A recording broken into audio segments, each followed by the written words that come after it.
Assalamu alaikum, урматтуу телекөрүүчүлөр. Сулайман тоодогу супкат аттуу көрсөтүүбүздүн бүгүнкү түрмөгүндө Ош мамлекеттик университетинин ректору, профессор, филология илимдеринин доктору Каныбек Абдубаситович Исаков конокко келген. Каныбек мырза, куш келипсиз. Бүгүнкү сөзүбүздү адеп ыймандын, маданияттуулуктун айланасында жасасакпы деген ниет тилек бар. Рахмат, мына быйылкы жыл ар бир кыргыз баласы үчүн өзүнүн жан дүйнөсүн тазартуунун, акыл эсин бир сергитүүнүн жылы деп жарыяланды. Былтыркы жылы тарых жана маданият жылы болуп, биз улуттук тарыхыбызды тактап бир топ салаваттуу иштер болду. Андан кийин маданиятыбыз тармагында дагы, улуттук маданият тармагында быйыл ушул ар бир адамдын өзүнүн жеке жан дүйнөсүндөгү ыйман, анын пейили, мүнөзү, жүрүм туруму, маданияты жөнүндө бул инсандын өзүнө багытталган жыл деп айтсак болот да. Себеби жалпы улуттук алкакта каралса, быйыл эми ар бир адам жөнүндө, ар бир инсан жөнүндө, ар бир адам өзүнө өзү соол таштап, ошого туура баратабы, туура эмес баратабы ойлоно турган жыл деп айта элем да. Ал эми ыйман менин жеке түшүнүгүмдө бул адамдын жүрөгүнүн тазалыгы, жан дүйнөсүнүн, акыл эсинин тазалыгы деп мен айта элем да. Бул адамдарга жакшылык жасоо, кайрымдуу болуу, боорукер болуу, турмушунда сабырдуу болуу, кечиримдүү болуу, айкөл болуу, бул эми негизинен ыймандын эң башкы көрүнүштөрү деп айта элем. Ал эми адеп болсо, ошол адамдын жүрөгүндө жашаган ыймандын адамдар ортосундагы мамиледе чагылышы, сырткы көрүнүшү деп айта элем да. Себеби ошол сенин сылык сыпалыгың, урмат сыйың, адамдар менен болгон бир жылуу мамилең, ушунун баары сенин баскан турганыңдан, сүйлөгөн сөзүңдөн, кылган ишиңден, ар бир кыймыл аракетиңден көрүнүп турса, демек бул ошол адеп деп айта элем да. Ошон үчүн ыйман менен адеп албетте бири-биринен ажырагыс бекем түшүнүктүү. Эми адамдын жеке тарбиясына, таалим тарбиясына, ишенимине багытталган категориялар болуп саналат да. Бүгүн биздин коомубузда, бир эле кыргыз коомунда эмес, дүйнөнүн баардык коомчулугунда биз ошол адамдык ырабдайды канчалык деңгээлде сактап келатабыз. Канткенде күн сайын Чыңгыз Айтматов айткандай, күн сайын кантип адам болуунун жолун таап атабыз. Ошол нерсени сактап жүрөбүзбү? Жекеде биз анан чыгып кетип атабызбы? Мен айтар элем да, мына жакында эле мен BBC'де бир чоң макала жарыяладым. Жаңылыктар программасыбы же жамандыктар программасыбы депчи. Коомдо биз жакшылыкты кууп издебестен жамандыкка азгырылып, жамандыкты пропагандалап, жайылтып отуруп, коомду дагы ошол бир топ ыйман деградациясына апарып алдык да. Ыйманда бузукулуктар башталып кетти, ыйманда ажырым пайда болду. Ушулардын баары быйылкы жылдын эң башкы мындай лозунгу катарында, ураны катарында. Бул албетте бир жыл менен чечилбей турган, бирок биз ушул быйылкы жыл ушуга астейдүү киришүүгө аракет кылып, мындан ары ошол жалпы ыйман, адеп идеологиясын жаштардын арасында, улуу мундун арасында деле биз жайылтып, ошого бир элди чакырып алган болсок, менимче бир чоң биздин акыл эсибизде өзгөрүүлөр, жакшылыктар болот деп ойлойм. Рахмат. Эми адеп ыйманды кээ бир учурда карманбай калган замандаштарыбыз баардыгына сиздер мына жогоруда мен айтып өттүм, Ош мамлекеттик университетинин ректору катары жоопкерчилик сиздердин мойнуңуздарда тургандай да. Ушу жаштарыбызды тарбиялап, адеп ыйманга тарбиялоодо сиздердин өзүңүздөрдүн мекемедеги жасалып жаткан иштер. Албетте жогорку окуу жайда билим берүү, жогорку билим берүү менен кошо жогорку адеп ыйман маселеси дагы дайыма таалим тарбия процессинде эң башкы багыт катарында каралыш керек. Ушул жылдарда мына өзгөчө эгемендүүлүктүн 25 жылында биз өзүбүздүн ушул улуттук тарбияга, улуттук нарк нускага өтөбүздө бир топ иш аракеттери болду. Бирок ушунун баардыгы бүгүн ошол жаштардын биздин коомдо өтө байкалбай жаткандыгы өкүндүрөт деп ойлойм да. Ал эми Ош университетинде мына биз кечээ бир чоң иш чара өткөрдүк. Мына теология факультетинин ачылышы мына 25 жыл болуп атат быйылкы жылы. Ушул биздин баягы 70-80 жыл унутулуп барган өзүбүздүн динибизди кайра элге кайтарууда өтө чоң иштер болду. Мына 60га жакын ушул ислам дини, анын тазалыгы боюнча элди диний сабаттуулукка үйрөтүүчү чоң китептер жазылды. 2 жылдын ичинде 60га жакын. Мындай өтө чоң китептерди чыгаруу айрым бир илимий институттарында күчү жетпей турган иш болду да. Андан кийин ошол биздин ыйманыбызды, адебибизди бир эле динден эмес, ошол кыргыздын көркөм дөөлөттөрүнөн, кыргыз адабиятынан, фольклордук чыгармалардан, дидактикалык чыгармалардан, мына макал лакаптарыбыздан, залкар акындарыбыздын чыгармаларынан, жазуучуларыбыздын чыгармаларынан издеп келебиз да. Туура ошолорду мына 70-80 жылдан бери өзгөчө мына заман агымындагы биздин замандын оош кыйышын жазган, адамдардын пейили куюн жазган акындарыбыздын дагы чыгармалары кайрадан 70-80 жылдан кийин элдин колуна жетип, жаштардын колуна жетишинде ополтоодо иштер болду да. Кече биз 100гө жакын китептерди элдин алдына алып чыктык. Ушул көркөм сөз багытында, көркөм дөөлөттөрдүн бир кайра элге кайтып келиши багытында жасалган иштер боюнчачы. Албетте булар жасалып аткан иштер өтө көп. Талим тарбиялык иштерде комплекстүү пландарды түзүп алып иштеп атабыз. Бирок быйылкы жылы биз бул маселени жогорку деңгээлге, биз сапаттык деңгээлге чыгаралы деген ниеттерибиз болуп атат да. Ушул балдардын коомдук жерде өзүн алып жүрүүсү, улуу кичүүгө болгон мамилеси, устатка болгон мамилеси, ата энеге болгон мамилеси, өздөрүнүн досторуна болгон мамилеси, балдардын кыздарга, кыздардын балдарга, эркек балдарга болгон мамилеси. Ушулардын баарында биздин улуттук каада салт жөрөлгөлөрүбүз буну кантип чечмелейт. Биз кантип үй бүлөдөн, ата бабалардан ушул улуу бир салттарды үйрөнгөнбүз. Ошол нерсени биз азыр жаштарга жеткирели деп атабыз. Себеби бир эле нерсе уят деген категория. Уят дагы бүгүн баягы уят болот деген сөздүн дагы бүгүн тараза ташы түрдүү бааланып калбадыбы? Бир адептен чыккан жорукту дагы айрым жаштарыбыз аны уят катарында кабылдабай, ал бүгүнкү жашоонун формуласы катарында карап калды да. Себеби өзгөчө эгемендүүлүк жылдарында эгемендүүлүк идеялары менен, эйфориясы менен жашап аткан мезгилибизде батыштан келген массалык маданият биздин жасап аткан иштерибиздин көпчүлүгүн жокко чыгарып кетти да.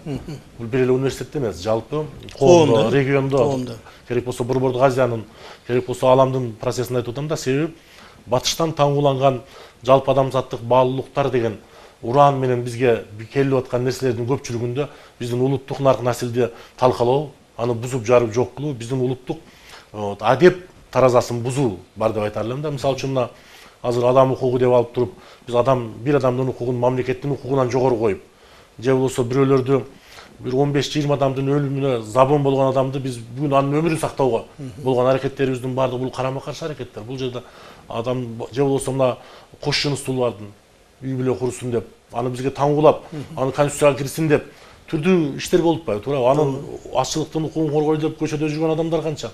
Ушулардын баардыгы бизге жалпы улуттук адамзаттык баалуулуктар катарында эмес, бул улуттук баалуулуктарды жокко чыгаруу катарында да. Ошон үчүн жакында мен атайын мындай бир жаштар менен жолугушууда айттым. Биз жалпы адамзаттык баалуулуктар деп ошол тырмакчанын ичинде келген нерселердин баарынан сак болуп, өзүбүздүн улуттук нарк насилдерди ага каршы коюп, ушул ата бабалар өз мезгилинде кандай ыймандуу, кандай адептүү жашаган, кандай өзүнчө бир коомдордун системасын жараткан. Ошолорду биз кайрадан жаңыртсак деген ой бар да. Ошон үчүн менде ушундай ой болуп атат да. Ар бир жаш улан кыздын, ар бир Кыргызстандын жаранында бир жан дүйнөсүндө бир руханий фильтр коюшубуз керек да.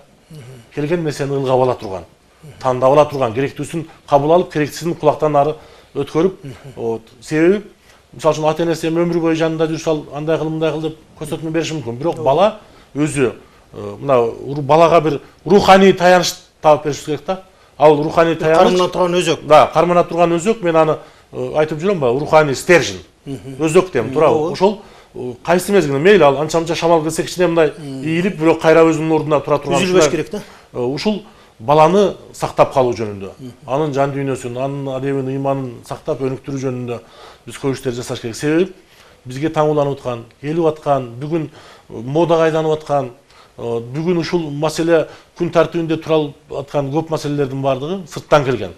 Маселелердин баары бул улутту бөлүп жаруу, улуттун аң сезимин өзгөртүү, улуттун адеп ыйманын талкалоо болуп саналат да. Ошон үчүн улуттук нарк насил гана бизди сактап деп ойлойм мен. Эли журтубузда ата бабаларыбыздан бери айтылып келаткан эл эмне дейт деген улуу сөз бар да.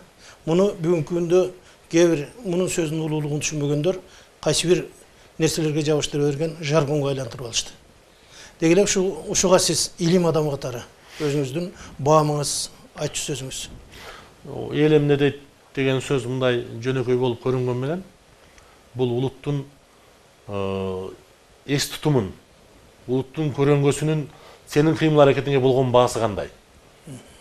Туура, ошол бир данышман киши сенин ошол сүйлөгөн сөзүңө, кылган ишиңе же болбосо кылган кылмышыңа кантип баа берет деген нерсе бул дайыма элде адамдардын аң сезиминдеги бир мындай бир уютку сыяктуу жашап келген да. Вот бизде деле үй бүлөдө мына апабыз атабыз тарбиялаганда балам сен мындай кийинип алыпсың, көчөгө чыксаң эл эмне дейт, сен кече бирөө менен сүйлөшкөндө мына сөздү айтыпсың, эл эмне дейт.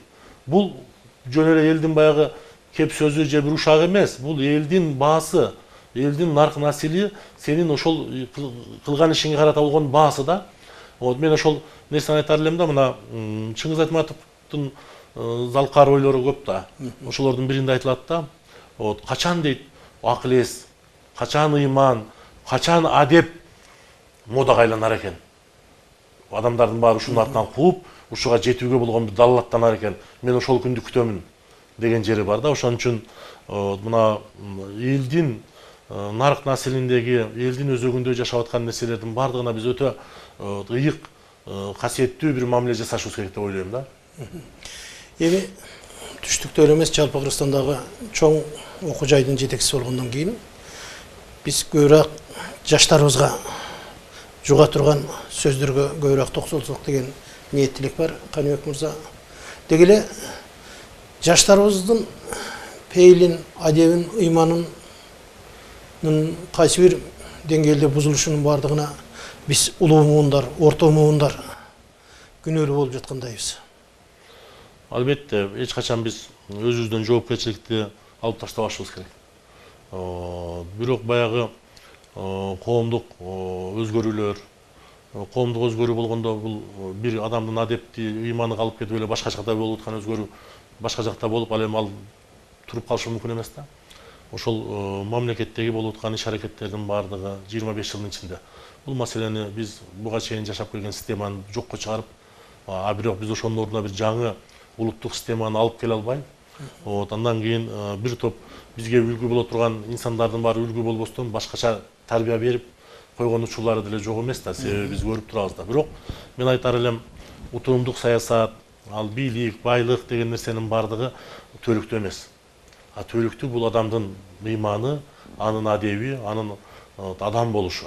Ошон үчүн мына жаштарыбыздан ушул маселелерди азыр биз чоң бир изденүүлөр менен, умтулуулар менен, жаңы бир ойлор менен бул маселени кайрадан жандандырып, кайра өзүбүздүн байыркы өзөгүбүздү көздөй кеткен болсок, азыр мына өнүгүп аткан бир топ мамлекеттер, мына Кытай элинде 1,5 миллиард Кытайды өзүнчө бир руханий маданият кармап турат. Ошол эле япондорду кармап турат. Бизде анан да бай, анан да көөнө, анан да табигый жактан таза болгон маданиятыбыз бар да. Кептин баары ошол маданиятыбызды азыр мына таануу башталды.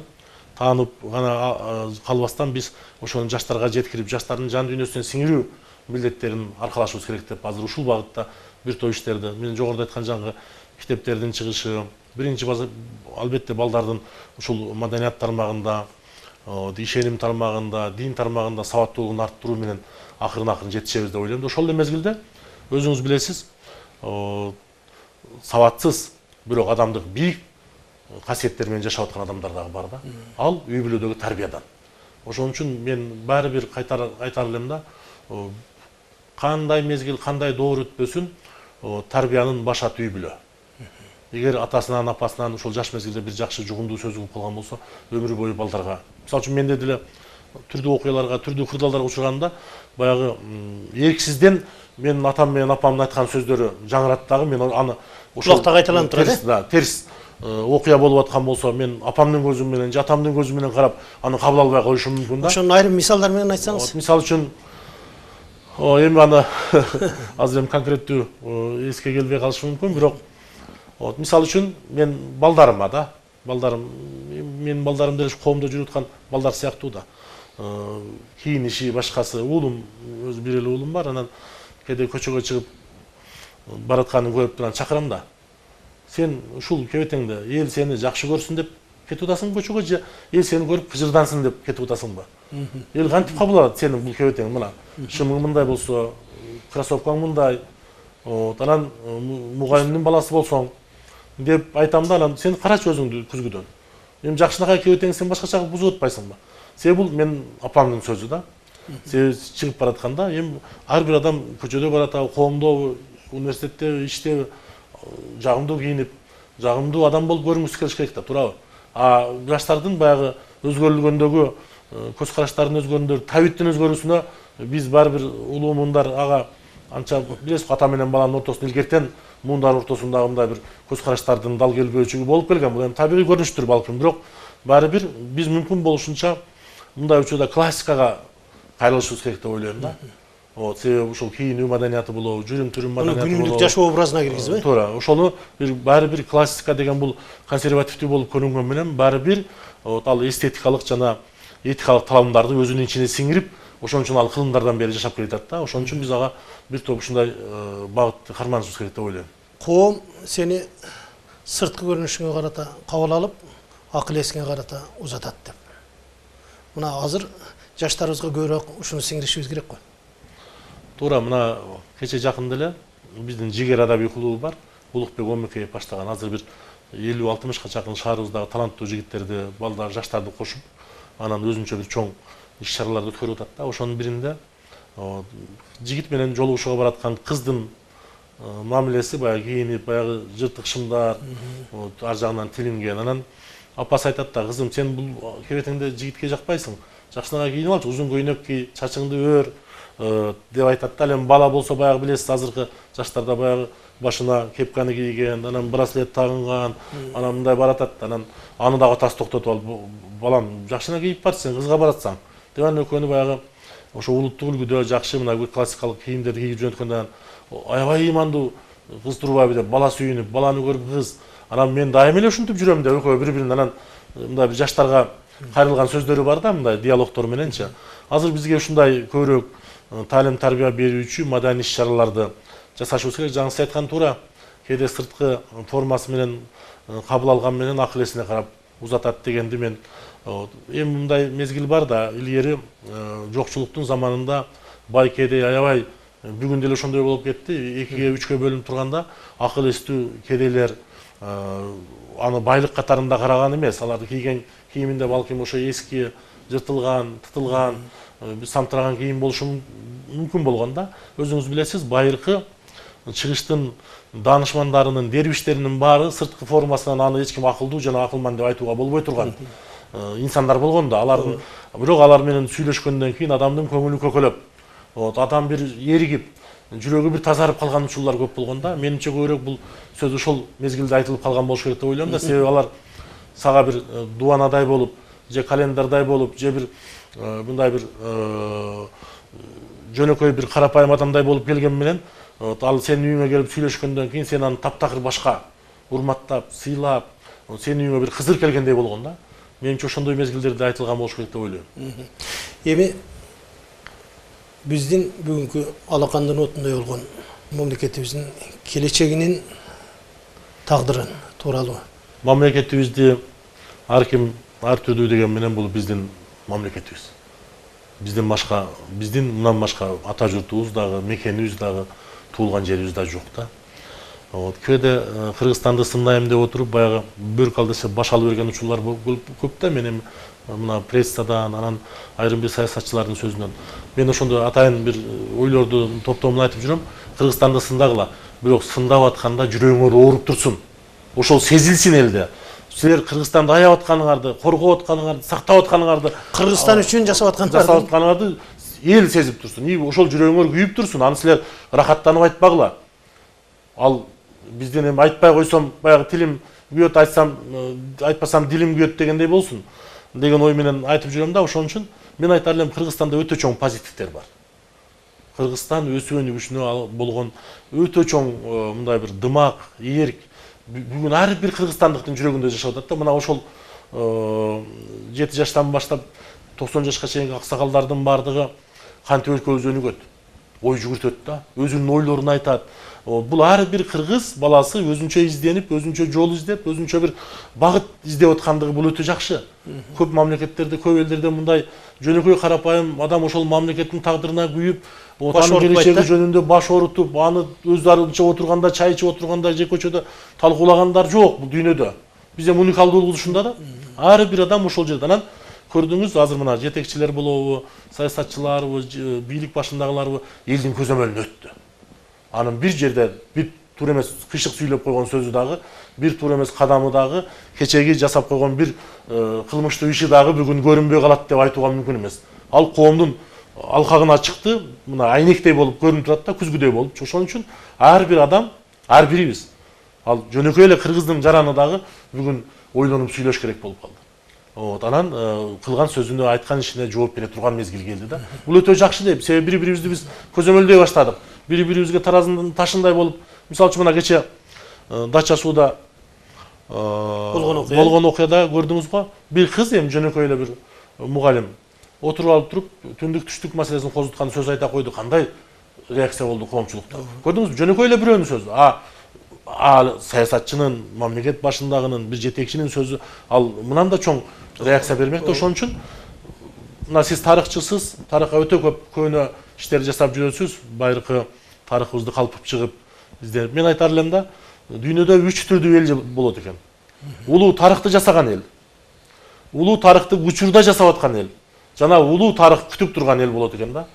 Мен айтар элем, бизде ушул түшүнүктөрдүн экөөсү бар деп айтар элем. Биринчиси, биз ошол байыркы тарыхты жасаган, тарыхта өзүбүздүн изибизди калтырган, тарых бизди сактап калган, биз тарыхты сактап калган элбиз да, туурабы? Улуу кыргыз мамлекетин түзгөнбүз учурунда. Ал эми бүгүн эми дүйнөдө дүңүрөтүп аткан мамлекеттер, империялар дагы бар. Бирок мен айтар элем, биз улуу тарыхты жаратканбыз. Азыр биз улуу келечекти жаратууга милдеттүүбүз жана ошонун пайдаланып түптөп атабыз деп ойлойм да. Эртеби кечпи, жакынкы жылдарда эгер дүйнөдө, ааламда тынчтык болуп турса, кыргыз элинин жалпы эс тутуму, акыл эс көрөңгөсү мамлекетибизди өтө бай кылган, мамлекетибизди бир ажайып кылган. Анан албетте биз баягы экономикабыздын өнүгүшүндө гана мактанбастан, өзүбүздүн таланттуу жаштарыбыз менен мактанган, руханий көрөңгөбүз менен мактанган, кайталанган мына көчмөндөр оюну деген. Биз кыйналып, кысталып турабыз, анан ушунча акча кетти деген менен бул элдин духун кандай көтөрдү? Ошол биздин көчмөндүк дух, ошол ийкемдүү, жаңыга ийкемдүүлүк менен аралашып кетүү тенденцияларынын бардыгы, тез кырдаалда ой жүгүртүү, түрдүү мананда күтүүсүз кырдаалдарга учураганбыз да биз көчмөндүк турмушта. Туура ошондой учурда тез аранын ичинде чечим чыгарып, туура кадам таштоо, анан өлүмдөн да коркпогон бир чечкиндүүлүк, биздин элибиздин канында жашаган нерсени биз дүйнөлүк коомчулукка көрсөтө алдык да. Туурабы? Ал балкым акча кетсе кеткендир, туура. Бирок биз жоголгон ыйманды акча менен калыбына келтире албайбыз. Ушундай бир чоң иштер бул биз жөнүндө дүйнөгө кабар берип, мындай сигнал берип, биз барбыз деген сөздү айтып атабыз да. Кудай буйрса, баягы айтат го дейт. Ач калган адам ток болот. Жырчык бүтөлөт дейт.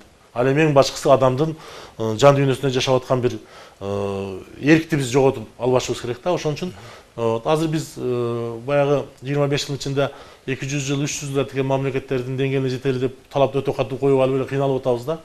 Биз азыр ар бир негативден да позитив издеген болсок, бизде тез эле өнүгүү болот. Мен айтар элем, мына 10 жыл, 15 жылдын ичинде биз дүйнөдөгү эң жакшы өлкөлөрдүн катарына киребиз. Себеби ар бир кыргыз бүгүн изденип атат да.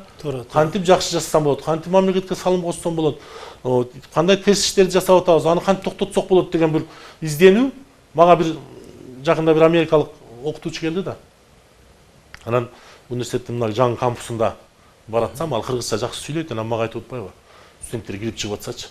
Ушулардын ар бири дейт, өзүнчө тагдыр, өзүнчө үмүт, өзүнчө ишеним, ар бири ойлонуп атат да дейт, ушул Кыргызстанды кантип өнүктүрсөм болот. Кыргызстан өнүгөт деди. Себеби ушулардын ар биринде жашап атат ал сезим депчи. Мен ал мага кайра дем берди, күч берди да. Себеби мисалы үчүн таң эртеден баштап кечке чейин адамдар бир нерсе менен алектенип, бир нерсе жасап, өзүнүн турмушун жакшыртканга, курсагын тойгозгонго, башка бирөөгө бир жардам кыла койгонго, баласын тамактандырган аракеттер болуп атат да. Жатып алган жери жок эч кимдин. Бул эң башкысы деп ойлойм да. Бул мыкты мамлекет болуунун эң башкы көрөңгөсү. Айтканыңыз келсин, Каныбек мырза.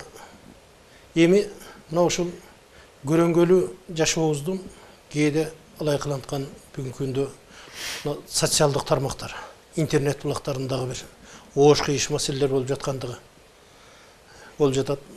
Эми албетте бул жашаган коомдон артка калууга да мүмкүн эмес. Ошол эле мезгилде алдагы озуп ашкере бул таң улангандагы туура болбойт го, кандай дейсиз? Албетте мына интернет желилериндеги мына Тынч үй, Көк кит, 4.20да ойгот деген сайттар биздин балдарыбызды суицидке алып барып атпайбы? Себеби бүгүн ошол жаштардын ичиндеги руханий боштук болгон жерде ал жерде толуш керек да, туурабы? Боштукту толтуруш керек. Бир нерсе толтурат. Аны жакшы же толтурат, же жаман же.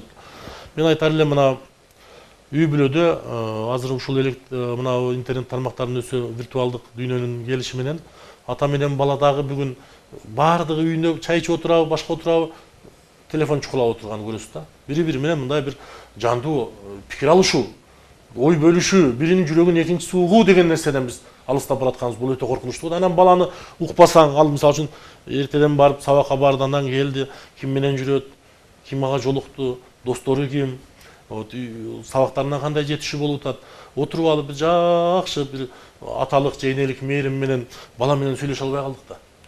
А бирок анда интернет желесиндеги адам аны менен сүйлөшөт атпайбы?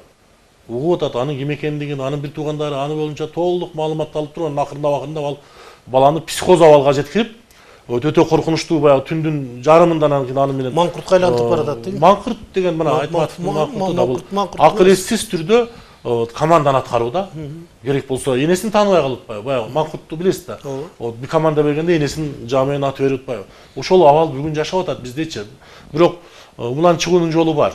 Мындан чыгуунун жолу биз бир туугандарыбызды, өзүбүздүн балдарыбызды жакшы карап, алар эмне менен аналарды кыжырат кылган ойлорду биз угушубуз керек да, туурабы? Колубуздан келген кепкенчибизди колдон келсе жардамыбызды бериш керек. Балдар бүгүн баягы көз жаздымда калып кеткендиги бул өтө өкүнүчтүү болуп атат да. Ошон үчүн бул мезгилдерде өтөт.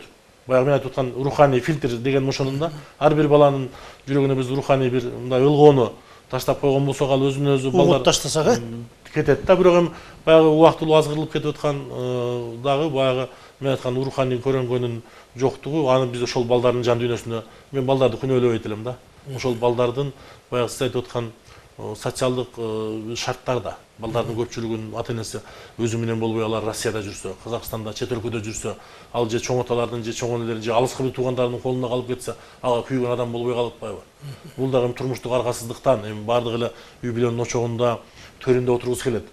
Анан мына айтар элем да, бүгүнкү шартталышып калган, кайчаланышып калган социалдык шарттар таза адамдагы кылмышкер болууга түртүп аткандыгын айткым келет. Мына Айтматовдун Тавра Кассандрасында эртең төрөлүп, бирок коомдук 100 бала төрөлгөн болсо таптаза, бирдей. Бирок кимдир бирөө колунда жоктун, кимдир бирөө атасы жоктун, кимдир бирөө никесиз, кимдир бирөө түрдүү да, туурабы? Жеткилем үй бүлөдө төрөлүп, анан 10 жыл, 15 жылдан кийин ал адам өлтүрүүгө мажбур болуп атканын сезип, баягы Кассандра эң белгилери анан түйүлдүктөрдүн дүйнөгө келүүдөн баш тартышы да.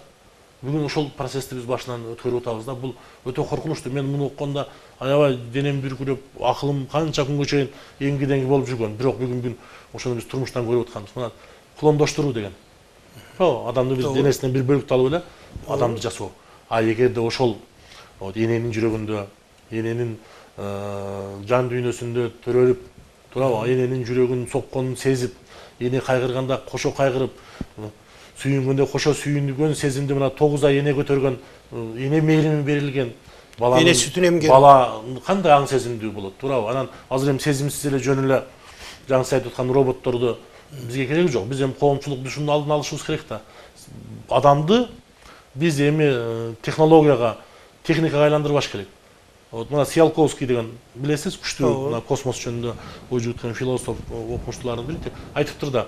Биз табиятка жасай турганыбызды жасадык. Эми табият биз жөнүндө жасай турган берегин күтө берели депчи. Бул өтө коркунучтуу да, туурабы? Биз мезгилдер болбоду, биз табиятты багындырабыз, адам ушунун баардыгын дүйнөнү багындырып, керек болсо биз ошол баягы планеталардын антар төңтөр кылып берели деген идеология менен жашабадыкпы?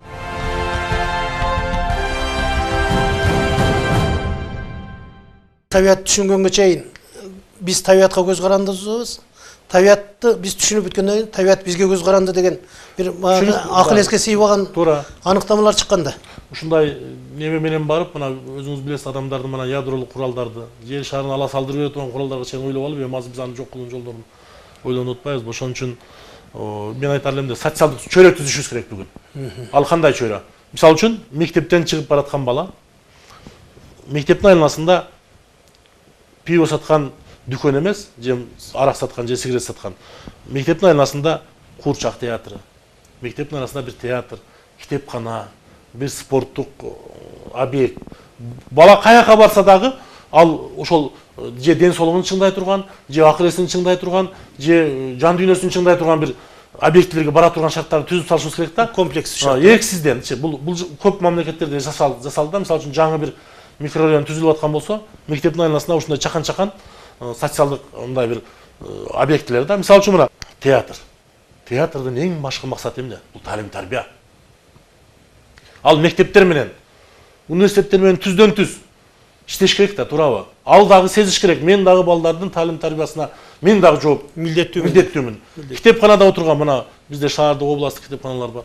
Булар дагы балдар менен иштеп келип, өздөрүнүн жаңы чыккан китептерин, жаңаланган китептерди алып келип көрсөтүп, биздин ар бир жерге кире бериштерлерге ошондой жаңы бизге мындай китептер келди. Алгыла деп туурабы? Же болбосо мына Курчак театры. Мен Москвада көрдүм да. Бир мектепке барсак, бир жерде ошол кире беришинде, фойесинде Курчак театрынын афишасы. Бир жагында жөн театрдын, бир жагында спорттук комплекстин иштөө графиги, бир жеринде китепканада кандай жаңылык болуп атат, кандай китептин презентациясы болуп атат. Бала чыгып көрүп атат да, а класс жетекчи болсо келип көрүп, ылдыйындагы телефонду алып туруп сүйлөшүп атат. Мен балдар менен саат канчада барсам болот. Мына көрдүңүзбү? Ар бири баланын тарбиясы үчүн жоопкерчилик сезип атат да. Биз бүгүн ошондой жасашыбыз керек. Коомдо ар бир структура, ал ким болбосун, ал баланын талим тарбиясына жооп бере турган. Ушул жерде менин моралдык жоопкерчилигим бар.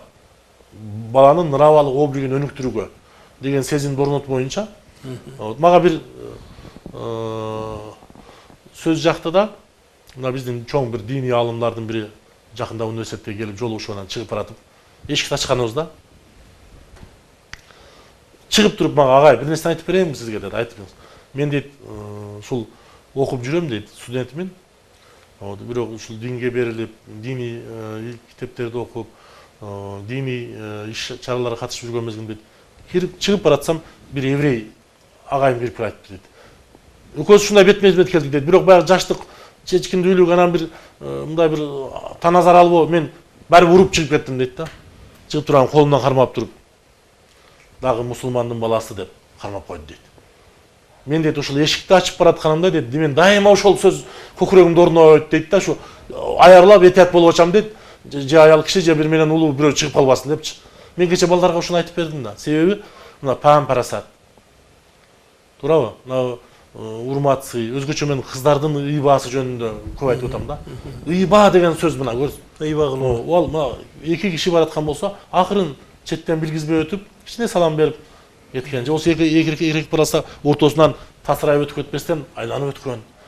Же болбосо мындай бир адамга чай сунуп атканда бир көкүрөгүн колго алып, же нан сындырып атканда бир башкача бир ыйба деген чоң маданият бар да. Биз ошону жоготуп атпайбызбы? Ошон үчүн булардын баардыгын биз мен кече ушундай тапшырма бердим. Баягы намазды окугандан бузулбайт дегенде биз талим тарбия сөздөрдү айтпасак, балдарга айтылбаптыр да. Ооба. Жетпептир да. Алар ушунчалык муктаж экен да. Эми моралдык жоопкерчилик деп өзүңүз сөз арасында айтып атасыз. Сиз бүгүнкү күндө канча студенттин моралдык жоопкерчилигин көтөрүп жүрөсүз? Бул эми өтө чоң суроо, себеби бизде мына 28.600 студент. 3,5 миңге жакын окутуучу, профессордук курам, кызматкерлер. 30 миңден ашуунда, 32 миңге жетсе керек. Ушул моралдык жоопкерчилик албетте күнү-түнү адамды тынымсыз ойго түрткөн, хыжалат кылган, жоопкерчилик тарткан маселе да. Ушул моралдык жоопкерчиликти мен кандай сезем? Моралдык жоопкерчиликти мен мына кече чоң лекция өттүм деп атпаймынбы? 300-400га жакын адам катышты. Мен чыккандан кийин түрк аалымдары менен жолугушуп атам. Анан мен айттым да, ушулардын ичинде менин баскан турганымдан же сүйлөгөн сөзүм менен ишимди ал келбей калганын сезген бир студент отурса, мен ал жерде сүйлөй албаймын дедим. Сүйлөгөнгө менин моралдык акым жок. баардык иш аракетти биз өзүбүздөн. Ошо кайрымдуулукпу? Кайрымдуулук, боорукерликпи? Боорукерлик, кечиримдүүлүкпү? Кечиримдүүлүк, сабырдуулукпу? Сабырдуулук. Ушулардын баардыгын жетекчи өзүнөн башташ керек деп ойлойм да. Биз кээде сүйлөгөн сөзүбүз менен эмес, басып бараткандагы бир кайсы бир кыймыл аракетибиз менен балдарга тарбия беришибиз керек. Ошол нерсени мен азыр сезем да. Ошон үчүн ар бир баскан турганда сенин ошол сөзүңдөн же бир кыймыл аракетиңден же бир мындай бир неме ишаратыңдан, мен ишарат дегенди таппай атам, ишаратыңдан адамдар сенин талим тарбия алыш керек деп ойлойм да. Анын үстүнө биз эми педагогпуз да, туурабы? Ошол педагогтук анан мен кече жакында бир чоң бир концепцияны киргиздим. Кыргыздын улуттук педагогикасы бул чыгыш педагогикасынын алкагында окутулуш керек. Батышты күтүп отурбай. Туура. Мына 70-80 жыл биз Советтер Союзу мезгилинде батыш педагогикасын, орус педагогикасын эми батыш деп так айтабы, орус педагогикасын окуттук да. Ошол Ушинскийди, Макаренконун, эми туура буларда деле жаман нерсе жок, баары гумандуулук бар деңчи. Бирок биздин канжаныбызга сиңген нерсе бул чыгыш педагогикасы болуш керек да. Чыгыш таанышман кептери, маселелер, баяндар, чыгышта устат шакирт деген мектеп, кандай керемет мектеп болгон туурабы? Ээрчитип жүрүп, турмушту үйрөткөн, өнөр үйрөткөн, адамгерчиликтин алипесин тааныткан инсандарыбыз көп болгон да. Ошол нерселерди азыр көбүрөөк мына эненин адеби, атанын адеби боюнча азыр бир топ китептер жазылып калды. Ушул чыгыш педагогикасын. Мен ушул сөздү жакында айттым, бирок бул жаңы багыт деп айтар элем да. Мына эгемендүүлүк жылдарда биз улуттук педагогикага кайтканыбызда ошол чыгыш педагогикасы, себеби чыгыш педагогикасында бир топ эме бул диний педагогика да бар да. Ошол нерселердин баары биздин динибизге дагы, биздин менталитетибизге дагы, чыгыш акылмандуулугуна дагы баарына туура келет да. Ушуга көбүрөөк ооп, ушул жагынан биз көбүрөөк. Бүгүн деле биз эми биз дагы изденип атабыз да. Биз дагы ошол жандуу турмуштун бир бөлүгү катарында баардыгын жан дүйнөбүздөн өткөрүп атабыз. Анан университетте айткан сөз, университеттин коросунан чыккандан кийин таптакыр башка нерсеге балдар жолукса, айткан сөздүн баары жокко чыгып кетип атпайбы? Ошон үчүн баардык мен коомчулуктун баарын бир тарбиялоо процессине катыштырып, анан ата-энелер да келип алып, менин баламды туура эмес тарбиялап атасыңар деп айткан туура. Ата-эне өзү биринчи жоопкерчилик алмайынча коомдо. Анан мектеп, окуу жайлар, балдар бакчалары алмайынча, андан кийин коомдогу ар бир жаран, ал мугалимби, мугалим эмеспи, ал жөнөкөй эле бир кызматкерби же кесиптин ээсиби, туурабы? Бул талим тарбия, бул баарыбыздын улуу мундун чоң жоопкерчилиги жана жүгү деп сезмейинче бул маселени биз аягына чейин жеткире албайбыз деп ойлойм. Жогорку окуу жайлар кайсы мектептен болсо келип эми акыл эс көрөнгөсүнө жараша окууга тапшырып, тагдырына жараша өтүп, билим алып жатышат. Ушуну бир менин сунушум мисалы үчүн ушу Кыргыз мамлекеттик университети, улуттук университет, Ош мамлекеттик университети сыяктуу Кыргызстандагы флагман болгон чоң окуу жайлар кайсы бир мектептерди түздөн түз шефке алып, ошол жерден ошо мектеп партасындагы 1-класстагы келген окуучудан баштап 11-классты бүтүрүп, анан университеттен бүтүрүп аяктап чыкканга чейин бир өзүнчө ошо университеттин мектебин түзгөнгө болобу, болбойбу? Университеттин мектебин түзгөнгө толук болот. Мурда шефке алынган мектептер бар эле райондордо, азыр деле бар бизде. Кез-кез биздин усулчу мугалимдер, таланттуу студенттерибиз бар, ал жерде жолугушууларды өткөрүп, анан көпчүлүк учурларда мен өзүңүз жакшы билесиз, өтө изденип аткан мектептерге электрондук доскаларды, компьютерден жардам берген, окуу китептеринен жардам бергендер көп. Мен эми ар бир райондо мен 2-3 мектептерге ушундай жардам берген, өзүмдүн баягы ректор катарында бурчум, милдетим деп эле сезип жардам берип жүрөбүз. Анан ушундай ойлордон улам биз кантип Кыргыз улуттук мектебин түзөбүз. Улуттук өңүттө билим берген жана бүгүнкү заманбап шарттар менен шөкөттөлгөн бир мектеп деп 2 мектеп ачтык университетте. Биринчиси билим мектеби, билим деген лицей. Бул ушул айыл кыштактардан таланттуу балдардын баарын алып келип окутуп, 3-4 тилди кошо үйрөтүп, бүгүн айтып аткан физика, математика, химия, биология деп бир топ аксап аткан предметтерди дагы балдарга толук жеткирип, ушул балдардын баардыгы бир эле Ош мамлекеттик университет эмес, чет өлкөлөргө, борбордук университеттерге, чет өлкөдөгү 5-6 мамлекеттерге дагы эң жогорку балларды алып кетип атат. Биз өзүбүздөн жасайлы дедик да, биз ушуну жасай албайбызбы? Же жөн эле жогорку материяны айтып отурабызбы деп. Экинчиси, Ыйман лицейи бул баягы Түркия мамлекети менен кылып, балдардын жан дүйнөсүндө ыйман, акыл эсинде билим болсун деген чоң жаңы бир моделди дагы ишке киргизип, мына былтыркы биринчи бүтүрүүчүлөр чыкты эле. Ошол бүтүрүүчүлөрдүн 12си алыскы чет өлкөлөргө окууга кетти. Бул диний багытында эмес, алар светтик. Кимдир бирөө летчик болгону, кимдир бирөө физик болгону, кимдир бирөө экономист болгону, юрист болгону дегендей да. Анан мен быйыл ушул мына адеп жана ыйман жылына карата кече жалпы жамааттын алдында айттым, биз бир адеп деген мектеп ачалы. Жакшы экен. Бул чыныгы биздин баягы кылымдардан бери келе аткан кыргыздын көөнө каада салттарын да тарбиялаган. Ошол аркылуу биз заманбап билим берип, бир топ тилдерди, анан эң башкысы ошол улуттук маданиятты 50 бала болобу, 100 балким 200 бала болобу, ошол балдарды калыптандыруудан баштасак, ал анан баягы жагымдуу нерсе да жугуштуу болот, туурабы? Ошол элге тараса деген ойда. Ошон үчүн мен бир топ эксперименттер жасадым бул багытта. Эксперименттерибиз бирок мындай ийгиликтүү жүрүп атат. Кемчиликтери болду, башка болду. Анан мына Зирек деген балдар бакча. Ошол 1 жашар, 2 жашардан келген балдарды үйбөдөн. Биз ушуну дагы бир улуттук унукта, бирок ошол эле баягы өзүңүз билесиз 3 жашка чейин тил үйрөтүп деген жери бар го. Акылмандардын.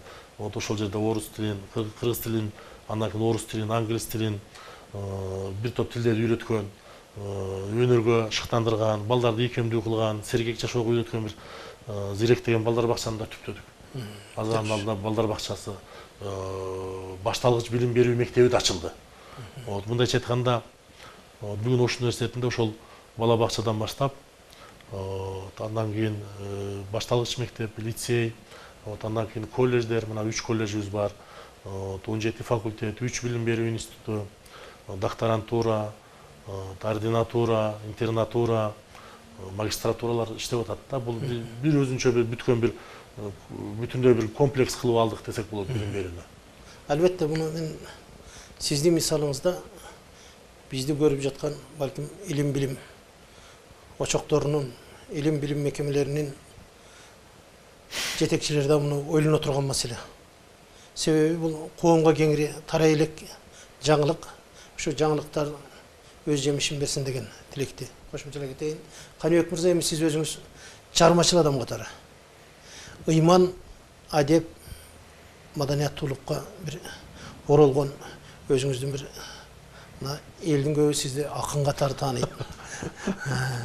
Балким 4-5 сап менен сиз ушуну кыска жанакы чыгыштын рухуна, чыгыштын бир өзөгүнө оролгон бир ырларыңыздан телекөрүүчүлөргө көбүрөөк болсо көбүрөөк, азыраак болсо азыраак айтып берсеңиз, анан биз сөз тизгинин тарталы. Рахмат. Эми адеп менен ыйманга багышталган мен студент мезгилинен бери эле бул багытта көп публистикалык эмгектерди жаздым, усулдук эмгектер чыкты.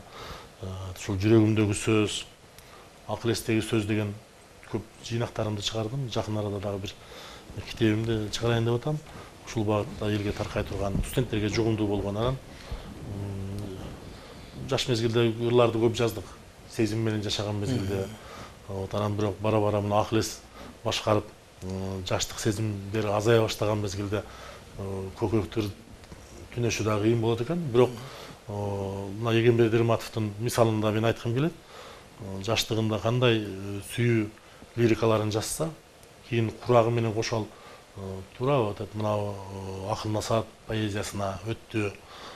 Андан кийин керек болсо чыгыштын эң күчтүү жазуучуларын, акындарын которуп, акырында Мухаммед пайгамбар дастанын жазганга чейин жетти да. Ошон үчүн мезгил келгенде Кудай буйрса биз дагы, сиз эми чоң жоопкерчилик моюнга илип койдуңуз. Ушул багытта өзүбүздүн тажрыйбалардын негизинде, акыл эстин негизинде чыгармалар жазабыз деп аракет кылабыз. Кудай буйрса, ошол чыгармаларды эл журтубуз окуган учур жакынкы жылдар болсун. Каныбек мырза, мына бүгүнкү күндө акыл эс толуп элге журтка жетекчилик өзүңүздүн тажрыйбаңызды эмес, адамгерчилик, инсандык тажрыйбаңызды бөлүштүрүп келе жаткан көчүлөгөн инсандардын бирисиз. Ошол ишиңизде ийгилик болсун.